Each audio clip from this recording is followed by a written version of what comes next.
In this episode of Green Pill Weekly, Andy prunes the roots of a huge fig tree, Rikki interviews Chef Dean, and Emily begins to build a pollinator habitat.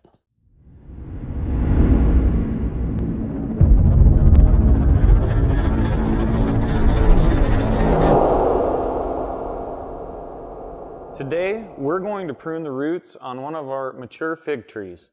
It's about 5 years old. It's in a 150-gallon container. And up until this year, we have been planting in successively larger containers, feeding this tree, getting it as big as we can. And now that it's the size that we want, we've pruned the top of the tree, but those roots also need to be pruned. That container confines those roots. Unlike the top of the tree that might just grow too big, those roots might actually constrict themselves and kill the tree. So we need to remove the tree, and a lot like they do in traditional bonsai, we're going to rake the roots out a little bit, clean them up, shape them how we want, and put them back into that container. Hopefully, they'll do much better with the new fresh soil that we're going to add into that 1/3 volume of the container. Okay, we're tearing up some cardboard and rags to protect the trunk. I started with a chain, but quickly moved to a strap. Spreads the weight over a larger surface area, preventing damage to the trunk. You can see the roots are really tight in the container. I actually had to pound it pretty good to, there we go, the root ball breaks free. And you can see how perfectly formed the root ball is to the container. This one's definitely ready for a transplant or a prune in this scenario. And come through with a little hatchet. A little rake would work fine too. And we're taking about 1/3 off all the way around the outside there and 1/3 off the bottom. So that's gonna kind of slough off. You can't see it too well, but we'll see our gap here because if you remember, it was about even with the lip of this container, the stock tank. And you can see how some of the perlite and things, they kind of migrate. The tree almost packed them together. This was a fairly well mixed soil. Been a couple of years.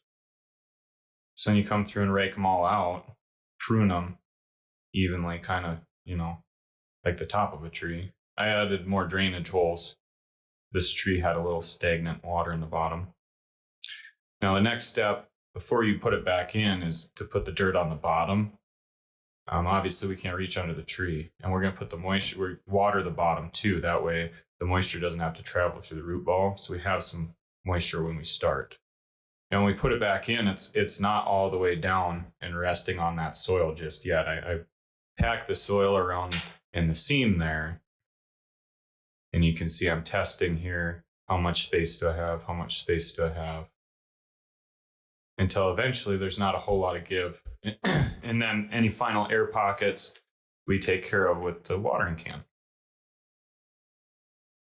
Well, I hope that clears up some of the questions that you may or may not have had about root pruning a tree. That's one of the more common questions I get about trees and shrubs and other perennials in pots, be it in the house or outside or wintering in the garage. That doesn't really matter. The root pruning tends to be quite the daunting task for a lot of folks. And I don't want the fear of destroying your tree to prevent you from actually, giving yourself the best tree that you could have. Anyone can do it, and if you're careful and you take your time, you might even enjoy it. I'm Chef Dean. I've been working in the industry for about 15 years. I currently work at Uber for Bon Appetit as their executive catering chef. I've worked at numerous restaurants from Orange County to San Luis Obispo to San Francisco. I like to think that my specialty is Asian cuisine, but ultimately local, sustainable, organic product is what we focus on most at my current job and as a personal chef myself. So when talking about microgreens, there's such like a versatile aspect to the finesse of finishing a dish. Microgreens, from being micro shiso to micro basil to micro arugula, they're the perfect garnish to end a dish. They're the accent that separates a a mediocre dish to a perfectly ended, executed dish. So even if you're at home and you're making something small like pasta, pasta bolognese, and you add micro basil, that small accent, the smell and the taste is going to separate that dish apart from anything else that you're going to find even at your local restaurant. It really adds that last touch that you need to make your dish pop.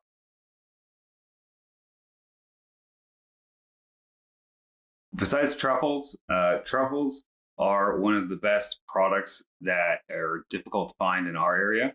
And I know it's a very luxurious product, but heirloom tomatoes and the different varieties, having that on a reliable source, very, very useful for me and for chefs in our industry. Heirloom tomatoes are so versatile, especially during the spring and summertime, that they are one of the hottest sellers in all of our dishes. So when we take on any new clients, one of the most important things that we look for is definitely customer service. When we're looking for a produce supplier, we want the best customer service who can also show great product. Now, anybody can show great product, but if we can't get it on time and we can't get it reliable, then we don't know where and when it's going to happen. So the best thing for chefs that we want is great product with great customer service and reliability, hands down. I don't know about you guys, but I loved sitting down with Chef Dean and just learning the inner workings of a chef and how their mind works, right? We as producers produce the product that they want. We don't always know or understand what they're doing with that product. So being able to sit down with him was really informative, and I took a lot out of it as a grower. The one thing that I really want to drive home that is something that we can all do well is customer service.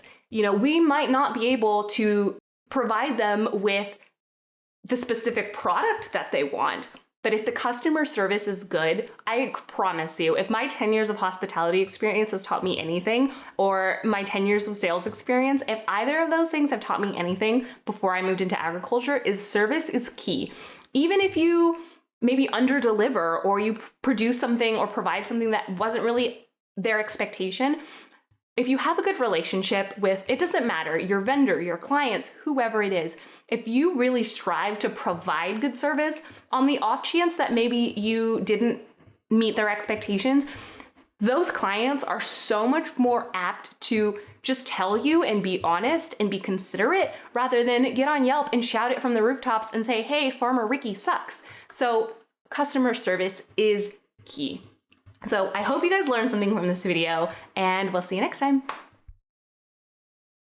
Hello, everybody. So spring has officially sprung here in California, and I decided today I'm going to show you a little bit about how I make my animals work for me. Now, the chickens are terrible about digging stuff up, and the goats eat everything. There's a few ways to get around that. But the great thing about the animals is they will do a lot of the work for you. So I'm going to be planting some pollinator western mix. It's a mix of wildflowers specifically designed to help native pollinators. And I'm going to add this soil builder over here to an empty plot that I've got. It's kind of low lying. It's not great for vegetables. And I'm going to put the soil builder down. I'm going to add the seeds all over the place. And then I'm going to put some chicken feed on top. And that is going to make the chickens scratch everything out for me. They'll level it out. They're basically digging the seeds in while they do that. And then we're supposed to get about a week of rain, so that'll take care of watering everything in. And then, in about a week, I'll show you, I'll actually drag a bunch of scrap wood, sticks, leaves, that kind of stuff that's left over from last year's pruning, onto that space, and it'll actually protect those little growing plants because the chickens won't be able to dig them up anymore. And then in a few months, once the wildflowers are going, we'll come back and I'll show you what it looks like.